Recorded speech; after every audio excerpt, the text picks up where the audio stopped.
today was the day when the drip, drip, drip of the Diddy trial evidence became all-out waterboarding. Drip drop. I was just thinking that too from Empire. Who sashayed his way I was up waiting onto for the to break witness out the song. Drop. Deontay Nash had the kind of joie de vivre and sass that literally had that courtroom hooked from the moment he showed up. Apart from being right out of central casting, Nash hammered nails into Diddy's coffin today, one after the other, by testifying about things that line up squarely with racketeering. If you think the trial so far has been all about domestic abuse and not about the charges that Diddy's actually facing, like sex trafficking and racketeering, this stylist, Deontay Nash, his tour on the witness stand might just change your mind. Look, it is no secret that Diddy was violent, abhorrent, disgusting. We all saw what he did to Cassie on video. He admitted to it himself, but he's not charged with assault. And Deontay Nash testified about things that went way beyond violence and went straight to the heart of the prosecution's case: force, fraud, coercion. He told the jury that he actually witnessed Sean Combs regularly beating and threatening his girlfriend, Cassie Ventura, and that he would threaten to release the sex tapes of her. That he would use those sex tapes to get her parents fired from their jobs. And that he, Diddy, as the head of their jobs. Yeah, not his. When I heard that earlier, I was thinking it meant they worked for Cassie him. didn't do as he said all the time.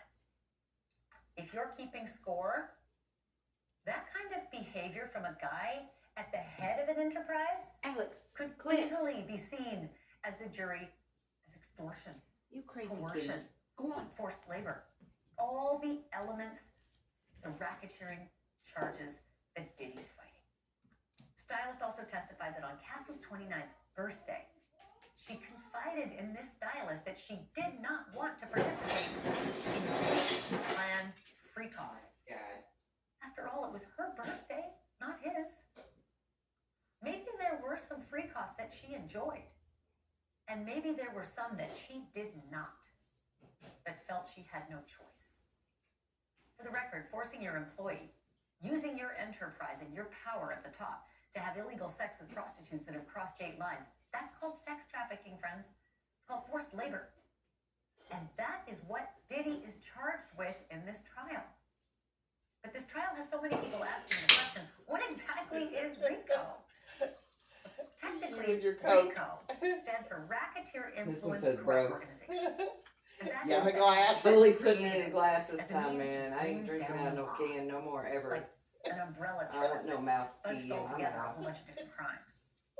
And that is the same federal law that Diddy's It's like facing one of them now. Diddy freak-offs or something. My next two guests know this law maybe better than anyone and know how hard it is to beat a federal legal case because they're both former mobsters jailed by the feds for RICO. Michael Francisi was a captain in New York's Colombo crime family. I hate that. He served 8 years for racketeering and extortion. And Anthony Ruggiano Jr. is the son of a Filipino crime captain who was locked up 4 different times for robbery, gambling, and yes, RICO. Michael and Anthony, welcome. It's a racket. And Michael, I said Francisi, and I think it's Francis, so I will correct myself before we even get started. Thank you both so much for being here. I have so many questions for you. Let me start with this, and I'm going to open it up to the both of you, but Michael, I'm going to get you to start. For a lot of people, RICO is all about the mob. It's all about what you see on The Sopranos. It's those kinds of crimes. It's not the stuff that they see on tape where Diddy's beating his girlfriend up.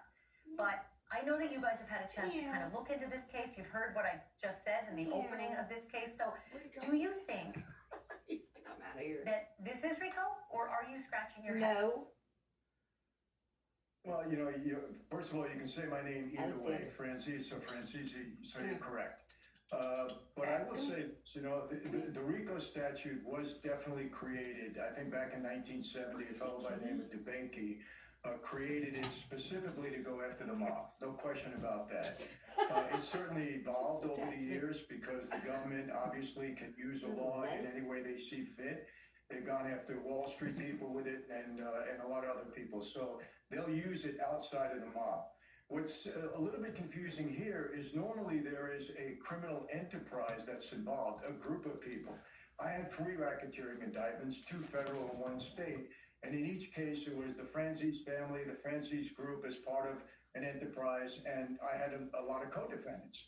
I didn't hear the government's opening statement on this to see how they tied this into a racketeering statute, because as far as I know, it's only Diddy on trial. He's on trial alone. So are they claiming that he is a one-man enterprise?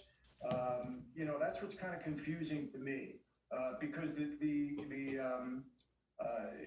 charges against him can certainly stand alone. I don't think they need to be part of a racketeering indictment, but again, I'd have to know what the opening statement was and how they put that theory together that this could be under the RICO statute. So you know what? I'll throw this in here, and Anthony, you can jump in. From the way I see things, what the prosecutors have tried to determine is that here's Diddy at the top of Bad Boy Records and the enterprise that he's created, the big businesses that he's created. He's got employees that he has. He's paying as security. He's got employees like Cassie, who is supposed to be releasing music. He's got employees like assistants who he tells, you go and set up the free coughs and you go and get my drugs. And, you grab Cassie and bring her to this vacant building and threaten her with a lie detector test. So I think what they're trying to say is that he used his business and he used his corporate card from Bad Boy Enterprises and he used cash from the business plus assistants and employees to carry out a lot of the crimes that they're alleging one after the other with these witnesses. So if I lay it out that way, Anthony, what do you think? Do you think this lines up with the RICO that you know? Like, who's got a I freaking feel like cop in their back pocket with a Lie lie detector detector? test. my RICO also, there was co-defendants. It's a I read racket. his indictment. I started reading his indictment today. We know he's not part of the mob. And his business is the Not the enterprise. old kind. And the Yeah, people old who school. work He's for the them old kind. Not the kind that Vinny hears are from, the or conspiracy whatever his name is. They done dealt with his ass. And they got immunity. Right? Because like Yeah. Michael said, Right. on my Code indictment, of it said ethics. the United They had a States whole of different- America first is, and then there I was bet they 8 said it names. too. And we all conspired to commit crimes. Diddy's alone. Who did he conspire with? Did he conspire by himself? Did he extort people? Yes, he did. Did he kidnap people? He held them against his will? Yes, he did. He brought people across state lines, which is a federal offense. But to be a RICO just on him, it's hard for me to understand how that happens. Yeah, and I do think that, listen, we got weeks and weeks left of just the I think it's like prosecutor's he case. said there as he was listing all those different things. I think probably his co-conspirators have all been offered immunity And they flipped. and flipped on him. I bet we'll see him in the stuff here. And rogue doctors, right? Like Yeah. that show. What kind of show was that? Was it like abandoned houses or something? Yeah, it was just abandoned in, mansions. like Hollywood or somewhere. Yeah. Weren't they doing like some kind of? They were just like going through them, showing you all the insides and outsides of old places. Yeah, Yeah, that one house, the doctor's house. yeah. Blood all over their white Couch. furniture and like all their brand new shit just left behind, makeup and stuff. The wife's bathroom was fabulous. Right. Like I wish I'd have been there. I'd have took some of that stuff. The kids had quite a bit of stuff too. So Yeah, like tons of different kinds of brand new tennis shoes, Mhm. inboxes, and all kinds of stuff. Just got left behind after the feds raided it, and they wrecked that place. Like they broke walls, they did all kinds of. They must have been looking for like money hiding in the walls or something. I don't know. Right. But yeah, you would think people like Diddy's probably got like doctors on call. You know, like when he busts Cassie's head up and shit, bring her over there and get her fixed up. So taking her to a hospital. He got to have somebody on call because he gets IVs and stuff for all their freak offs. That's true. That's a good point. Because where do they? Because get they that? have to It's rehydrate. not like you can order that shit on Amazon or something. Right. So yeah, he's got to have a doctor. He's got to have a Yeah. hospital or pharmaceutical company. Right. Something. Right. I remember that other guy, his personal assistant, saying that a lot of times he would go to the pharmacy and pick up medicine that would be in his name but for Diddy. Like, how's that happening? Who's writing that script? Right, because that don't happen for normal people. Yeah. I mean, if you ain't on the list and got your ID, you don't get the medication in a normal. No, it was in the personal assistant's name. Oh. But for But Diddy. it was for him. Yeah. He testified to that. Mm. That he would go pick up prescriptions that were in his own name, but for Diddy to take. Like Percocet and all kinds of crazy. So what I did don't the dude even have know to what all. do? Did the dude have to go in and act like he's a lunatic in So order to get it? he didn't never say that. So that's what I'm saying. I bet they do have like some kind of doctor in their pocket or something. It would be freaking phenomenal if we see a doctor sit there on the stand and have to testify to keep from going to federal prison and losing his. That would be What do you great. call that? Like your license? Yeah, your Yeah. license to practice or whatever it's I called. was gonna say something. I was thinking lawyers. I think. Never mind. We'll go back to this. But already we've seen one of the The bar, I was assistants who thinking said he got like the bar immunity. would come- but there's And not a my medical feeling bar, is there? that Yes, his there is. Oh, there is a effective medical ban bar? first There in is. a Oh, forum. okay. Either she's going to plead the fifth, or she's going to have been offered immunity or use immunity for her testimony. I do think you're right. It's kind of confusing without the conspirators. Mia But, was. my She feeling just is said that the one Right now, to get the testimony the against anonymous the guy at the chick top, got maybe offered offering them immunity immunity. But like to I said, testify we still have to because she find was that going to out. plead the fifth. I got this question for you, That's Michael. right. I bet she's the one that went I missing, opened and the they show call by her saying Mia that I as an felt anagram sad, because she was missing by in sitting action. through today's Right. testimony, because this stylist, he just went over instance after instance of just vicious beating and control that Diddy had allegedly over Cassie. Things he saw firsthand. Things that he even tried to step in and stop by jumping on Diddy's back. Look at the looks on her face. Blood coming They down look like they're Cassie's sick to face. their stomach, and Yeah. they're the mob people. I know. But see, and that's the kind of a weird poetic justice for the mobsters, because everybody always painted them as so heinous and evil. But dude, they're They had looking a like code of Mother ethics. Teresa next Yeah. to this kind They of had a deep code. shit. Right? They had a code of ethics. You don't diddle kids. You don't slap women around. You know. Yep. Like, yeah, they were doing some illegal shit, and that ain't good. But, and once in a while, somebody was getting fed to the fishes, you know. But they had a different code of ethics, you know. They didn't do, and Diddy's popping the lid off of a whole lot of dark, dirty, evil shit Mhm. that really puts the mob in a more Mother Teresa kind of category. Right, kind of makes you want the mob to have a comeback, Right? so to speak. You Get know, some checks and balances or something going. Not that we're inciting violence, but need some law in the land, so to speak. I mean, yeah, they were terrible people, and you know, I mean, they could be terrible people. They could do terrible things. They did do some terrible things, but like that thing we were watching the other night. I interrupted you. Go ahead. No, go ahead.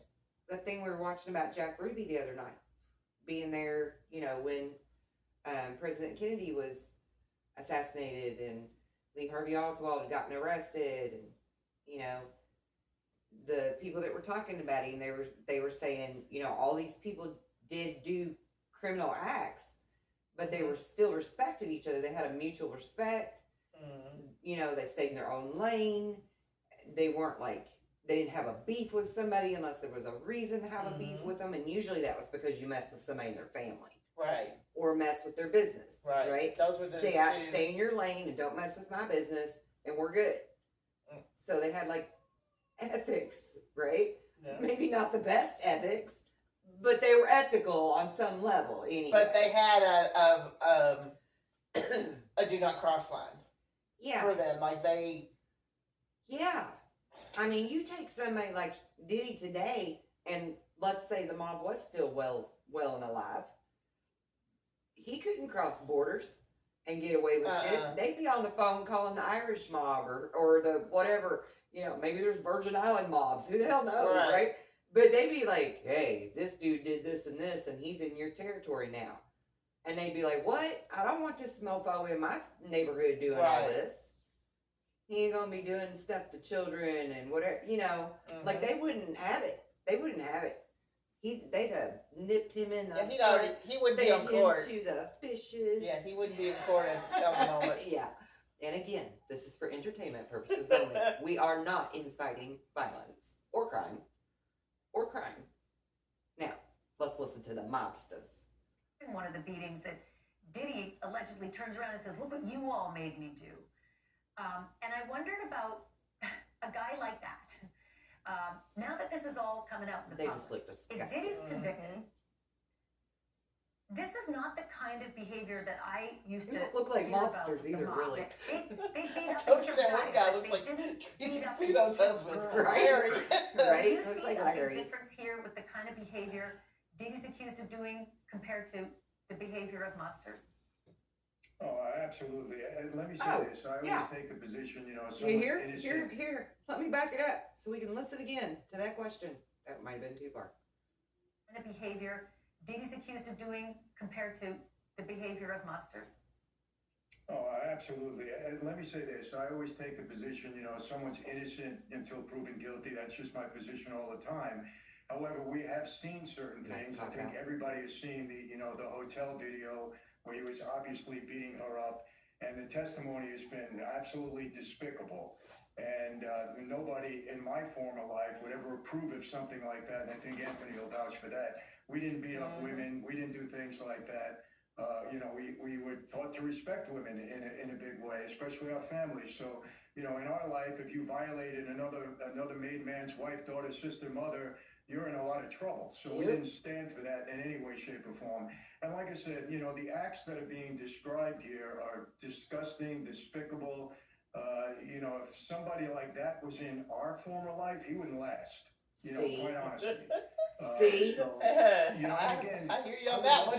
See? I believe that the defense is going to He's attack so the bad, RICO he's making statute the here. mobsters look You like said, Mother you know, Teresa. Possibly there are gonna witnesses be that like, have been given immunity. blah. Not possibly, 100%. I mean, that's how government builds cases. They go after people, they get them to cooperate, and they give them immunity.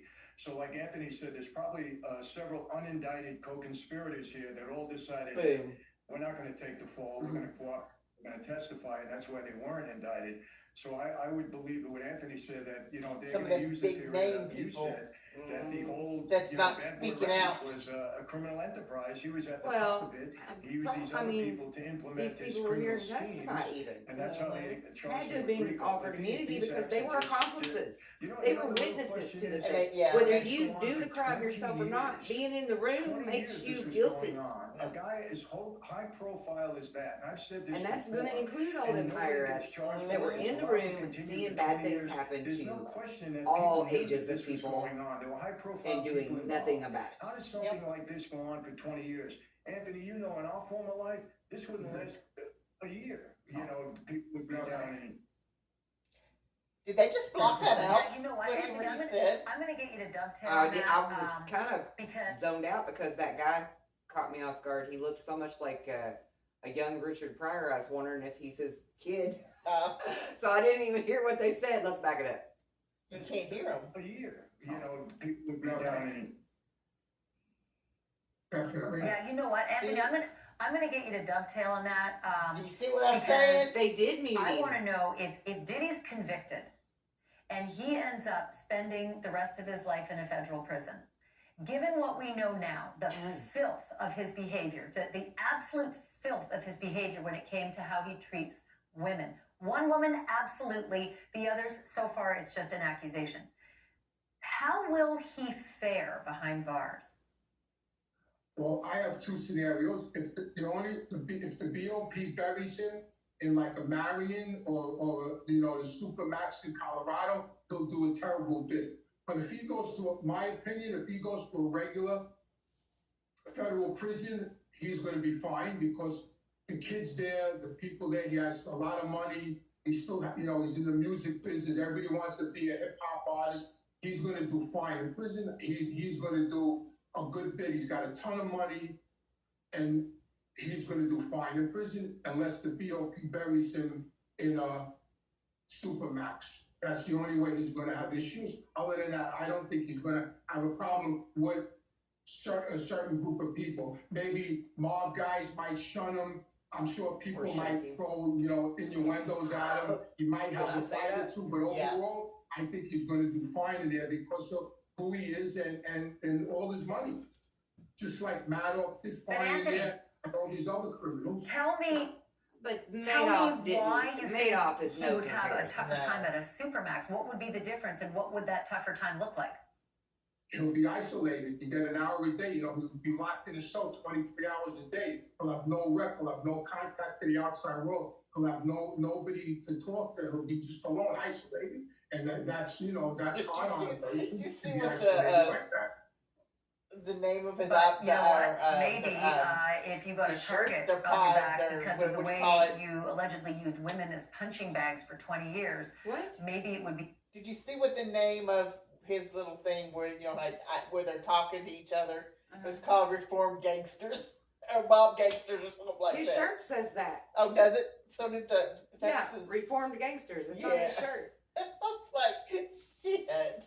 Yeah.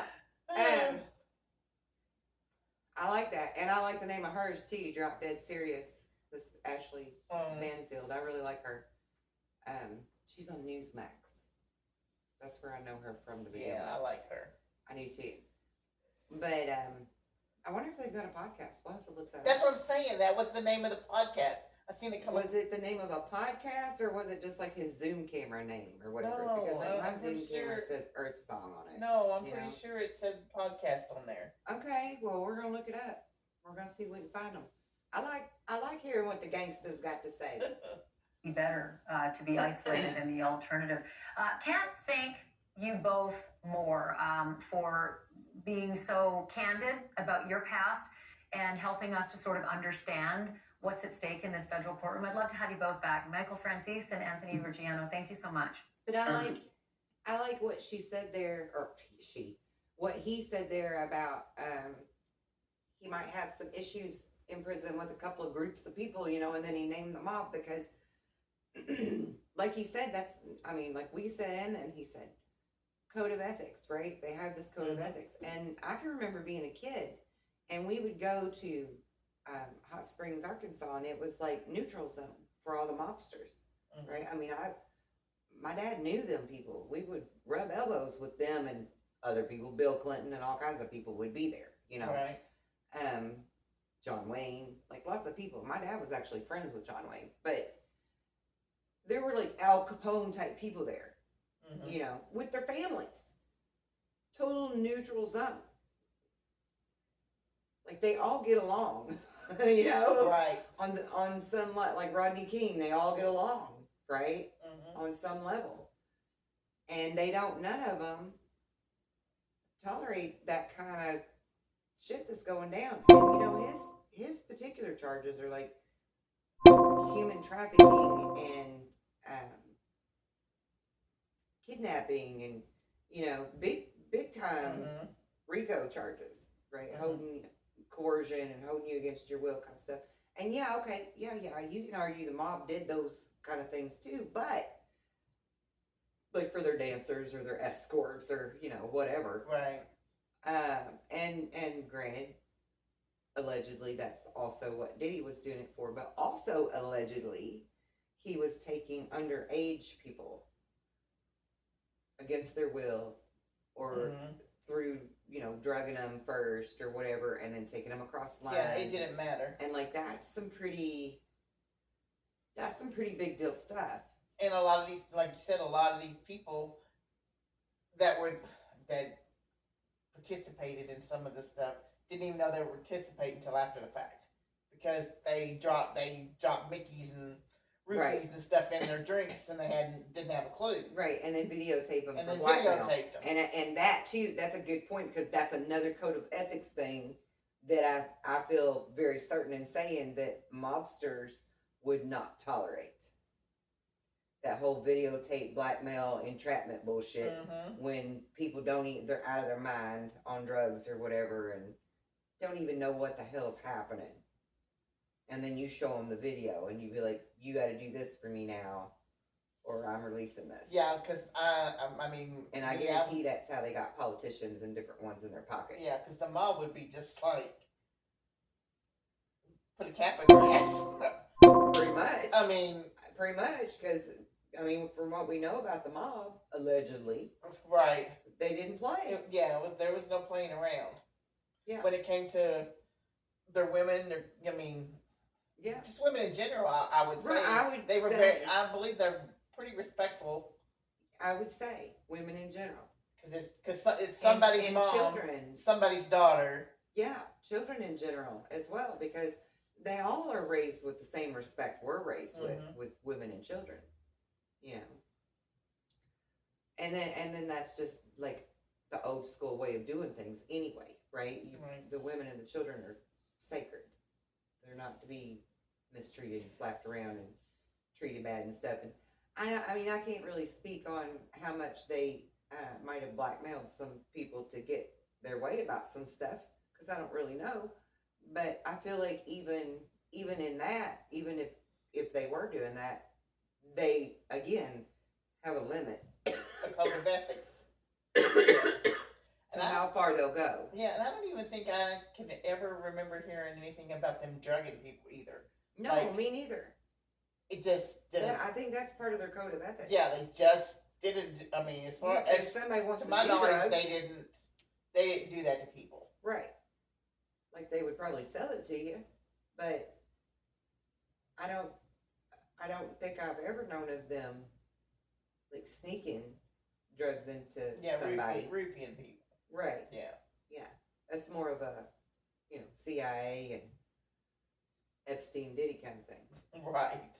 Right. They're all for that. I mean, and that's old news with the CIA, because that was part of their whole MK Ultra thing all the way back to probably the 60s, really. Right. I think they hijacked the whole peace and love hippie movement by putting a bunch of drugs out there and having certain people in place to roofie everybody. Right? My sister still dances like that.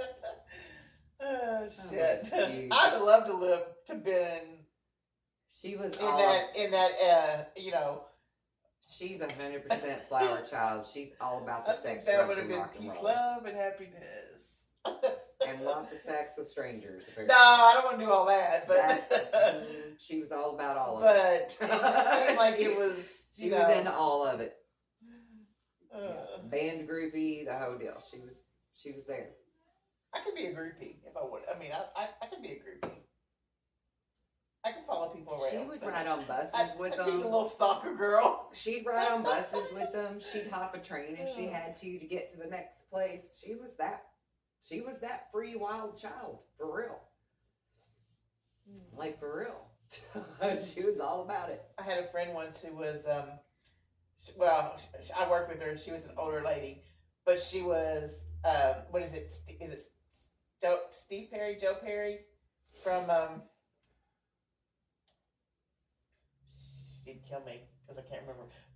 But whoever it was, he was this little skinny dude with the longer hair, and I think it was Steve Perry. I think his name's Steve Perry. Weren't they all? And she was a groupie. Like, she went everywhere he was. She was. Yeah. And she said she was she was on his tour bus, and a few times, and that she just that's the highlight of her life. And she would just tell us those stories all the time on what it was like to be doing the things that she was doing.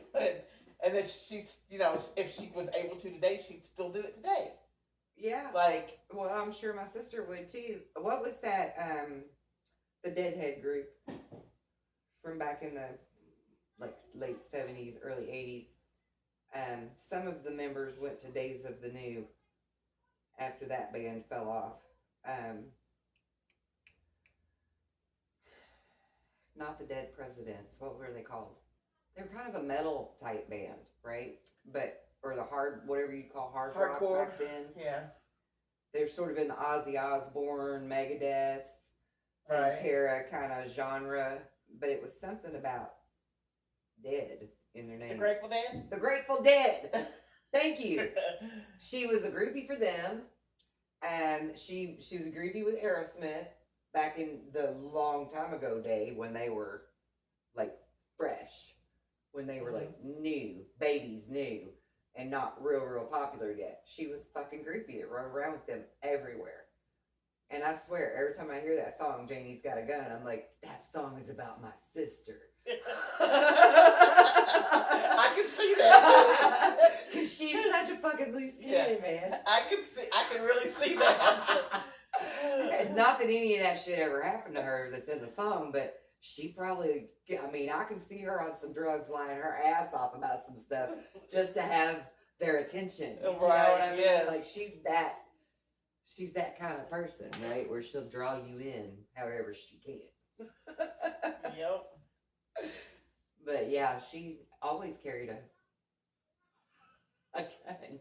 So every time I hear that song, I'm like, how random that it would be Janie would be the name, right? That's not a common name. No. And she was one of their groupies, so it makes me go, every time. I'm like, maybe it is. It's just she was all about sex, drugs, and rock and roll, man. Still talks like that. She does. She still talks that way. I was totally channeling her and her bell bottoms. Yeah. She's all about her bell bottoms. Even the way she walks and portrays herself, she's got that grooviness. Yeah, I guess you'd call it grooviness. She's got that grooviness in her stride. Got that strut. I have an ex-husband that's from the 70s, and he always walked with that 70s strut, too. Jeez. Yeah, I remember one time this dude, we used to own a bar, and I was always there working. This one dude come in, and he's like, man, is Tom here? And I'm like, no, he ain't here. He's at home. What's up? And he's like, man, I was really hoping to see him while I was in town. And I'm like, oh, yeah? And he's like, yeah. This dude's my age, right? He's like, yeah. I used to remember when we were teenagers. He was like high school. And I'd see him walking past my house with his long hair and his bell bottoms and his jean jacket on. And I was like, man, he's like so cool.